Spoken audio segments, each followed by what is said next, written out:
Yes, okay, sounds good. All right, well, welcome everyone. Thank you so much for attending today's Conservation Education Lunch and Learn webinar. My name is Amber Schultz. I'm with the Fish and Wildlife Education Division at Nebraska Game Parks. This is a webinar we host monthly. We have for the last few years now, actually, and we just like to dive into topics surrounding conservation education, environmental education, ecological education, and we like to learn from people, experts in the field, and just really learn from one another. This is also a great platform for discussion as well.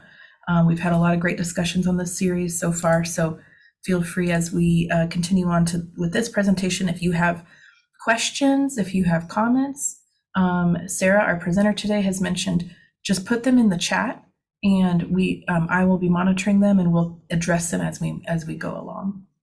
So I wanted to introduce Sarah, our presenter today. Sarah is a Natural Legacy Wildlife Biologist.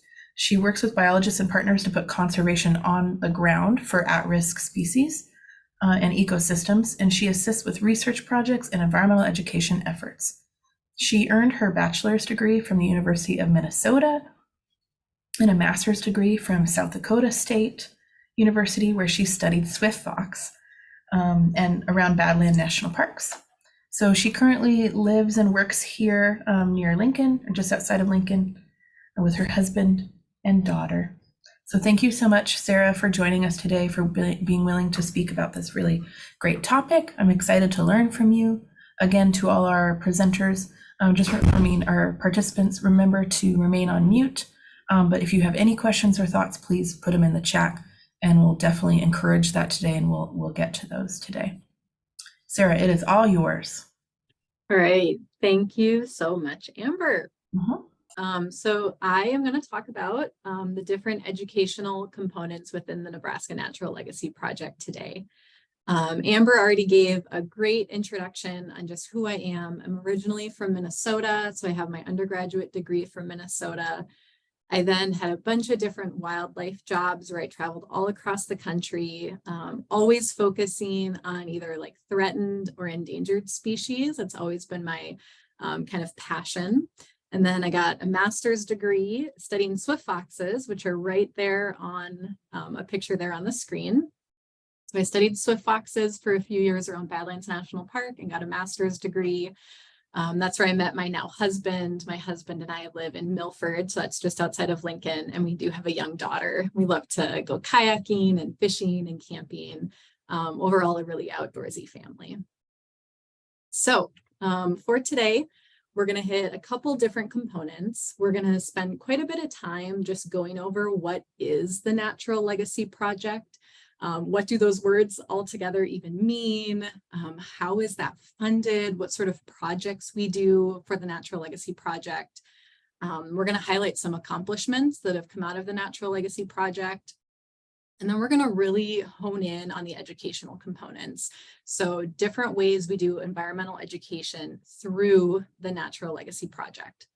We'll finish it up talking about the update that is coming. So we're actually updating the document starting right now, and it'll be done in 2025. So we have about 2 years to update this entire document, including the educational side of it. And then there will be time for questions. So this will not go a full hour by any means. And as Amber said, if you guys have questions, please just type them in and Amber can ask me, or if you want to wait to the end, we can do that too. So we'll do a nice overview of the Natural Legacy Project. It is our state wildlife action plan. Some people refer to it as a SWAP. Every single state has a state wildlife action plan. It was actually required by Congress starting in 2001. So Congress wanted all states to develop one of these plans. We happen to name ours the Nebraska Natural Legacy Project. So the Natural Legacy Project or State Wildlife Action Plan, they all mean the same thing. We just decided to put a title onto our action plan. With these state wildlife action plans, Congress was able to designate out funding, so state wildlife grant funding, to every single state specifically for our at-risk species. And I'll get into that in just another minute. The Natural Legacy Project is the blueprint for conservation of Nebraska's species and our habitats. more or less, it's sort of our non-game management plan. So there are like pheasant management plans and turkey and deer management plans. Those are all the game animals, and this is kind of everything else. So our threatened, endangered, at-risk species, even our common species, how we're going to do conservation in the state, that's what this plan is all about. It's used by many different organizations in Nebraska, not just Nebraska Game Parks Commission. All different organizations use it, including like the National Wild Turkey Federation uses this, Nebraska Environmental Trust uses this. It's not my plan, it's not our plan just here at Game Parks, it's everybody's plan. If you're in Nebraska and you're doing conservation work, this is your plan too. It's everybody's plan. Within this plan, it identifies 735 different at-risk species, or sort of the technical term is the species of greatest conservation need. But for the rest of the talk, I'll just say at-risk species. And it also identifies 35 biologically unique landscapes or habitats. And again, I'll kind of explain that on another slide. Throughout the plan, it goes through conservation actions on what we can do to conserve what we have, including education. It details barriers and stressors to conservation. And then it has other chapters dedicated to adaptive management, monitoring, inventory, and research. There are 4 goals that are laid out within the Natural Legacy Project. Those are, number 1, to reverse the decline of at-risk species and avoid the need to list a species as endangered or threatened. So the ultimate goal is to prevent them from ever having to be listed. If they are listed, our second goal is to recover them. So our threatened and endangered species, we have 32 of them in the state right now. And so goal number 2 is to recover them, whatever we have to do, whether it's habitat or education or research, to try to remove them from the endangered species list. Another goal is to keep common species common. So we realize that in ecology, everything is intertwined, and what we do for an endangered bird is probably also benefiting common birds. What we do for butterflies might also be benefiting pheasants. And so keeping common species common is another goal. And the last one is to conserve our natural communities or our habitats. So you have to have a habitat. Without a habitat, you're probably not going to be able to live very well. And so we have to also conserve our natural communities. I did want to say this picture is from Indian Cave State Park, and they are touring an oak woodland restoration. All right, so I said I was going to go over the species just a little bit. We have 735 different species that are listed as at risk in this plan. As you can see, over half of them are actually plant species, but we do have amphibians and reptiles, birds, aquatic animals, so that being like fish, mollusks, and crustaceans. We have insects and we have mammals. In order to kind of divide that up and figure out how best we can actually implement the plan, we have 2 different tiers of how we organize these species. So we have about 100 tier 1 species, which are nationally at risk of extinction, where we focus most of our effort. And then we have about 600 tier 2 species. And those are species that are considered imperiled or vulnerable in Nebraska, but they might actually be doing okay in other states. Now, I also said I would kind of describe what these BULs, or biologically unique landscapes, were. So in Nebraska, we wanted to be able to prioritize our conservation actions into specific areas, and that's what's shown in green. All those green blobs throughout the entire state are biologically unique landscapes, and these are our target areas for conservation. So we have identified these as the best opportunity for conserving the full array of biological diversity in the state. The boundaries of these BULs were based on habitat and also where we knew we had some of those at-risk species. And again, other organizations use these boundaries too. So it's not just Game and Parks, other organizations too, like NRCS uses these boundaries for EQIP applications. The Nebraska Environmental Trust uses these boundaries in their applications for funding. So it's not just us. We've actually been able to incorporate this into the kind of the conservation community across the state. Now, another key component is that we actually want to be doing habitat work out there. I can't do it all. The people in Lincoln can't do it all. And so we have hired coordinating wildlife biologists with other partner organizations, and that's what all those stars are. So we have 9 different biologists across the state, and they're partnered with Bird Conservancy of the Rockies, Pheasants Forever, and Northern Prairies Land Trust, partnered with Nebraska Game Parks Commission to actually be out there on the landscape, talking with landowners and getting habitat on the ground. These biologists are critical to working with the landowners and making sure that we're actually making progress through this plan. Now, I am going to talk about funding for a little bit because it really is an important component to our state wildlife action plan. I had mentioned that Congress said everyone needed a state wildlife action plan in order to get funding. So we get about $600,000 to $700,000 every year in SWIG funding or state wildlife grant funding. And we have to divide that up to cover thousands of our non-game species across the state. So we use this funding to implement the actions that we have listed out in the project. So we do a lot of land management, we do research on habitats and our at-risk species.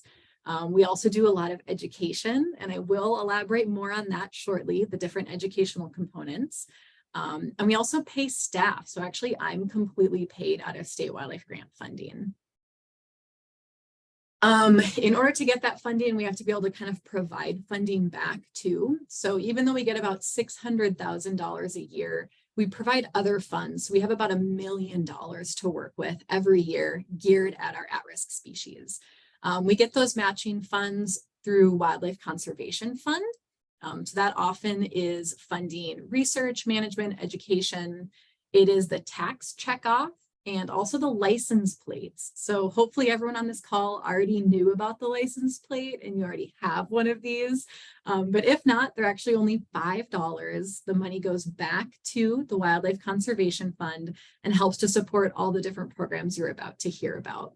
So I personally have the ornate box turtle because I think it's the cutest, but we also have sandhill crane plates and bighorn sheep plates.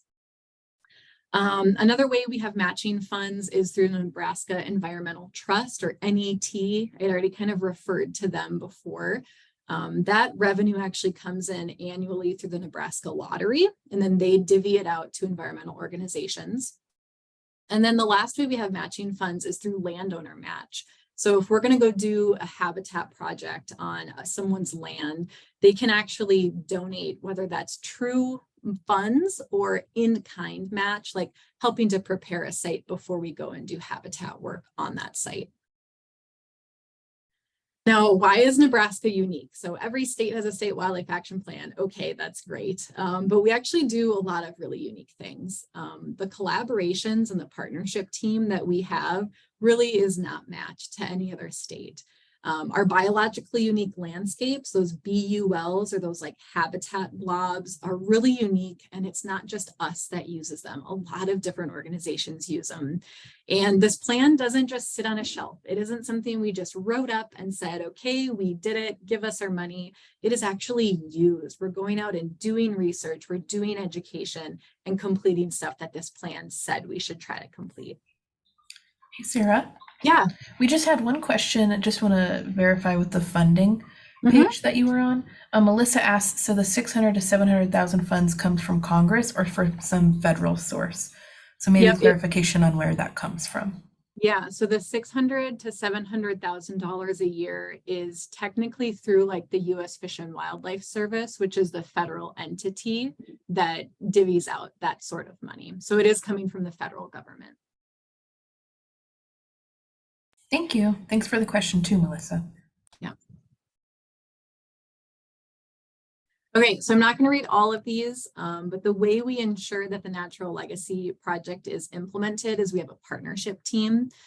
So way back when the first plan was ever created, we got all these different groups together, told them the plan. I wasn't around for it, but told them the idea of conservation, at-risk species, habitat conservation, And we realized we, as Nebraska Game and Parks Commission, can't do it alone. We really need partners to help implement it too. So this is a list of a handful of the partners that we work with. Okay, so I'm going to go through some accomplishments that the Natural Legacy Project has done. So I'm going to talk about mountain plovers, the Loess Canyons, and then one of my favorite topics, which is the Nebraska Natural Legacy Conference. So one way we've used the Natural Legacy Project in a really successful way is mountain plover conservation.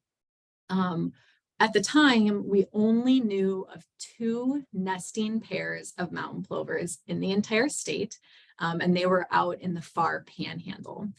These birds nest on the ground. And so we started to conduct surveys from 2002 till 2016, and we had the funding to do so because of the plan. And hundreds of mountain plovers were actually discovered while doing these surveys.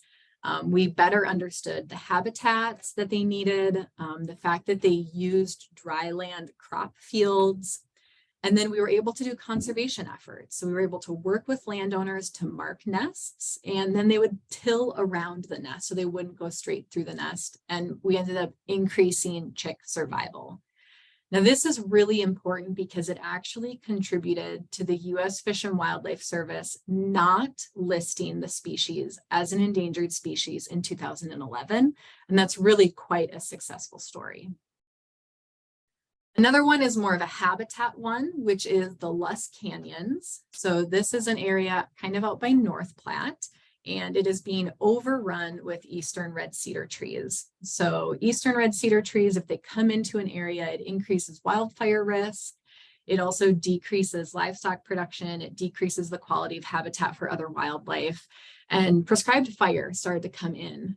We did not create the burn associations, but we started to help assist these burn associations in managing their land. So we have managed now, I'm sure it's well over 100,000 acres. This is actually a little bit of an older slide, doing prescribed fire to reduce or remove the amount of eastern red cedar encroachment. The landowners in the Loess Canyons are just a really great group of people. And they're the only ones that have actually truly halted the spread of eastern red cedars anywhere in the country has been in the Loess Canyons of Nebraska. By managing the trees, we are increasing grass for cattle, we're increasing wildlife habitat, we're improving soil, rejuvenated water cycle. And the reason we were able to have a lot of funding to help these landowners work in the Loess Canyons is because of the American burying beetle. So that was an endangered species. It has since been downlisted to just a federally threatened species. But because that species was there, we were able to pump more money into that area and help them improve their habitats.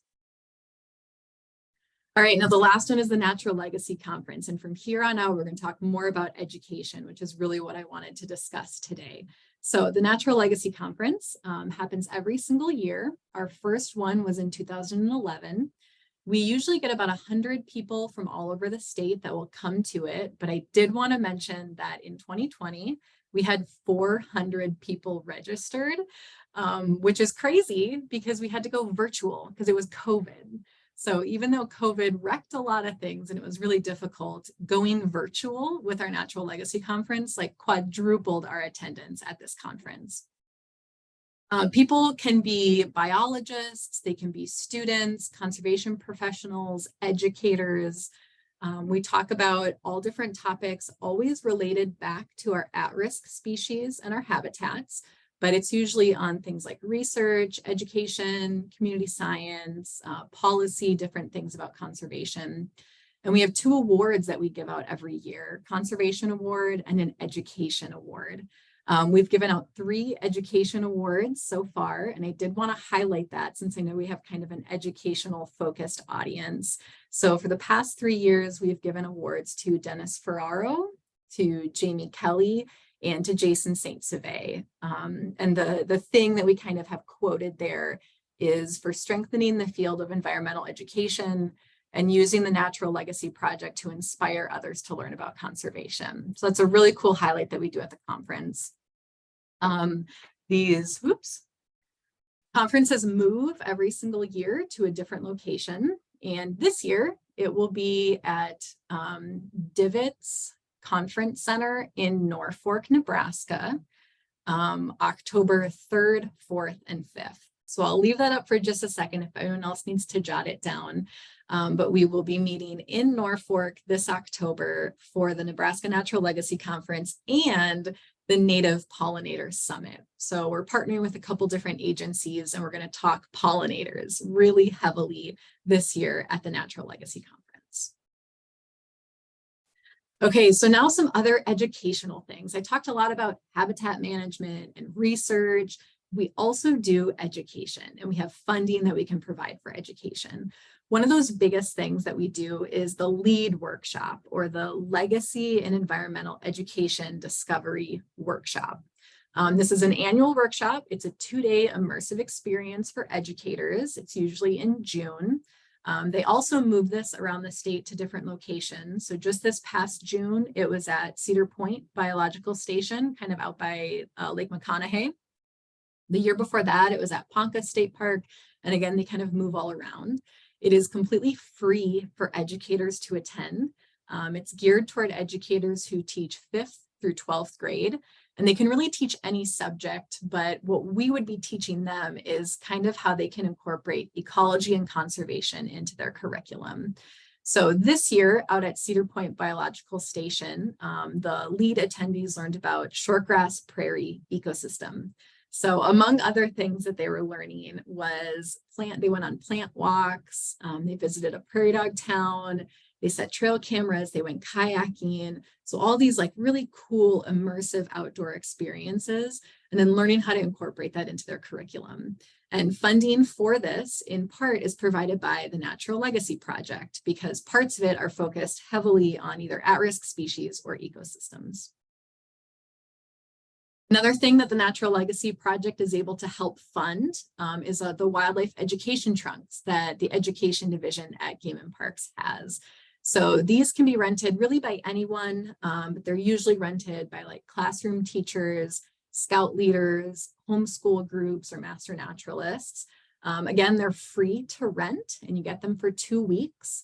The trunks themselves include a lot of different information. So there's books, there's guides on how to do it for your curriculum, posters, skulls that they can touch, replicas of tracks and scat, trail cameras is an entire an entire trunk. An entire trunk is cameras. And I listed them there all at the bottom. So like mammal, bird, prairie, all of those are the different types of trunks that can be rented. You can find more information on where those trunks are located if you actually go online to outdoornebraska.gov. And again, part of that was able to be funded through the Natural Legacy Project. We do a lot of different events where we're trying to gear, information in kind of a conservation-minded way. So City Nature Challenge, I bet a lot of you are familiar with that one, but it's an iNaturalist event that actually goes across the globe. It is it's always over the Earth Day weekend. And so there's like bio blitzes and different activities where people can go out and try to record as much biodiversity as they can see. And it's kind of a friendly competition. And we do that in Nebraska. We host Nebraska Bird Month for the entire month of May. There's dozens of events that we have across the entire state, including this year, we had our very first birding bowl, which was really exciting. I also included one of the logos, that purple one. There was a Birds at the Brew House event up in the northeast part of the state. So all different events focused on birds. We also have Nebraska Pollinator Week.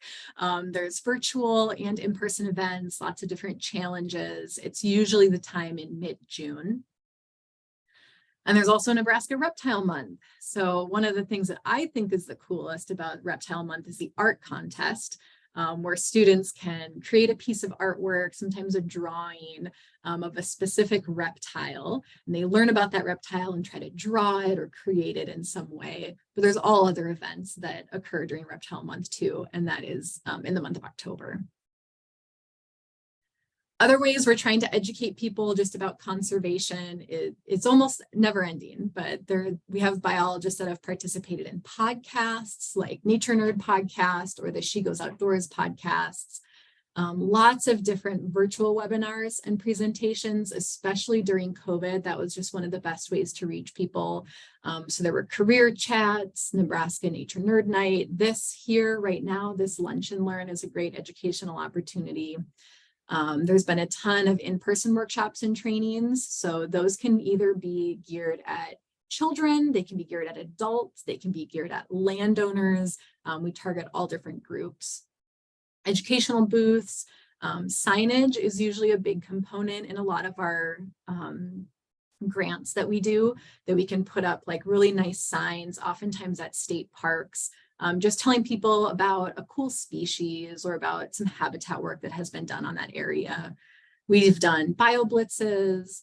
One of our biologists is almost strictly doing butterfly trainings for community scientists and then doing butterfly surveys with our community scientists, helping out at summer camps and career days, talking to students. So it's really all over the board, but we're always kind of bringing it back to our at-risk species, our imperiled ecosystems, and then what the attendees can actually do for conservation. So if you're not a landowner, which is where a lot of our focus tends to be, what can you do? What plants can you plant in your yard? What can you learn about? What information can you share with other people? Okay, so the last component that I wanted to talk about was the update that we're doing to our plan. So looking forward over the next few years. Our state wildlife action plan has to be updated every 10 years. Our first one, which looked like that, came out in 2005, looks very 2005. Our second edition came out in 2011, and that is this one here. And that's the current one we have right now, is the one with the Swift box on the cover.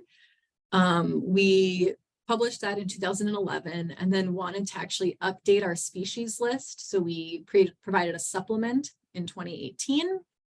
And now we have the update happening right now. So the third edition is due in 2025.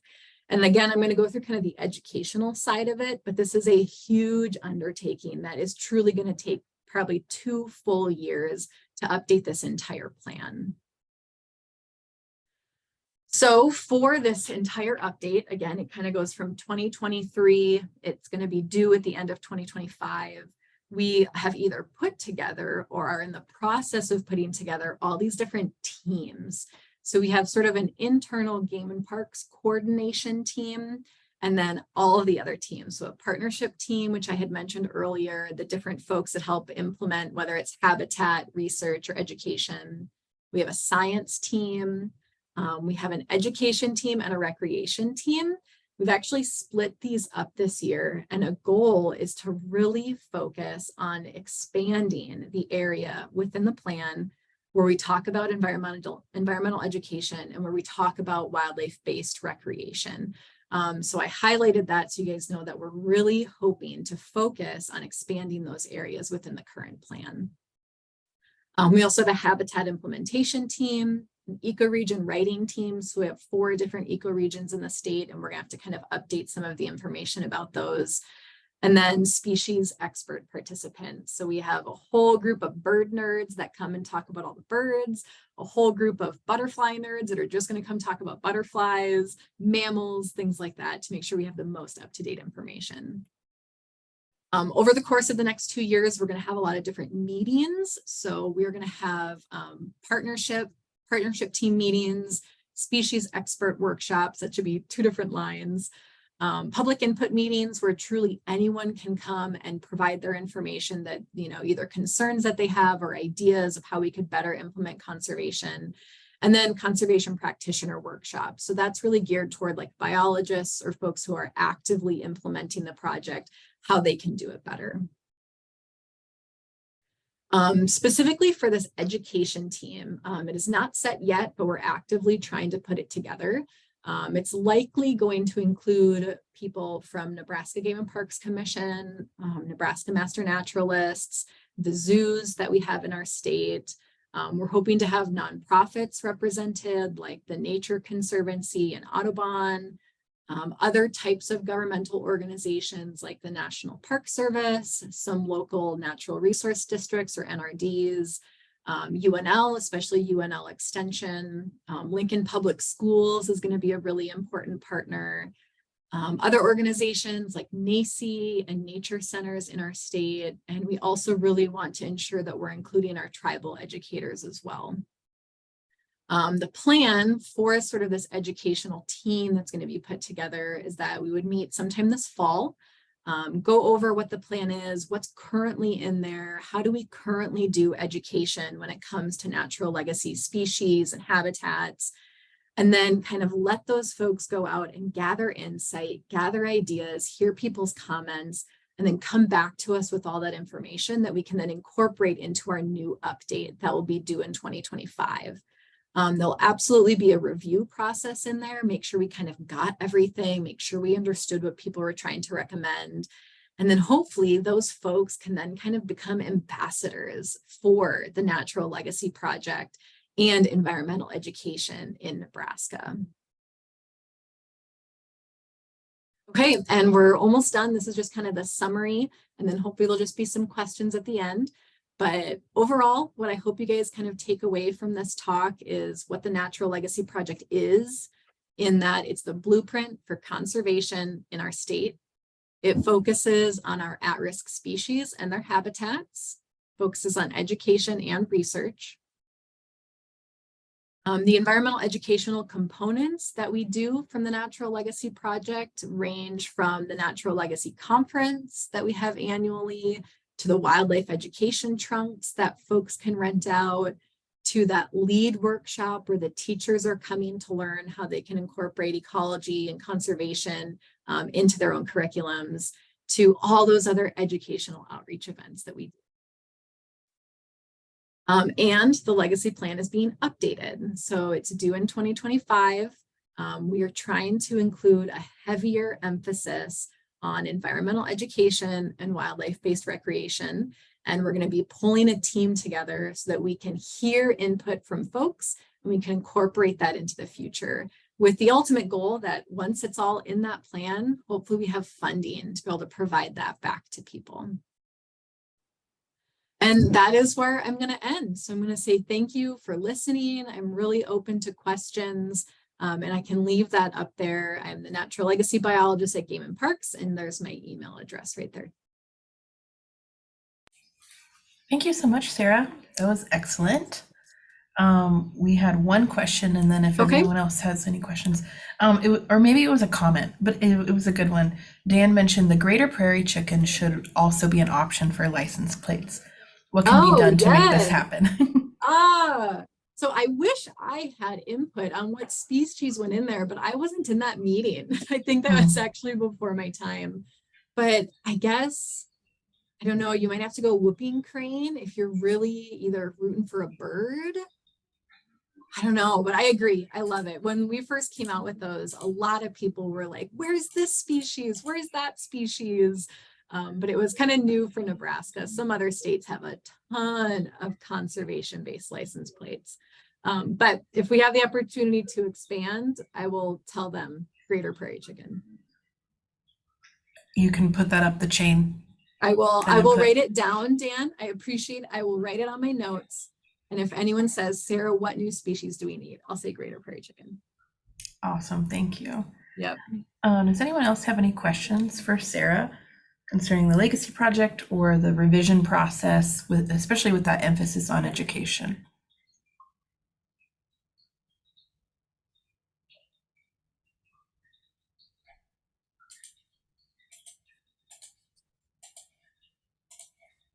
Unless people are thinking, I'm not seeing any so far, Sarah. Okay. So what is you said your next steps are that team will be kind of started to be created? Yep. So our team for Natural Legacy and the Education Division at Nebraska Game Parks, we're actually working together to just ensure we have a really good laid out team. We'll be reaching out to those folks, and then we're going to meet sometime this fall.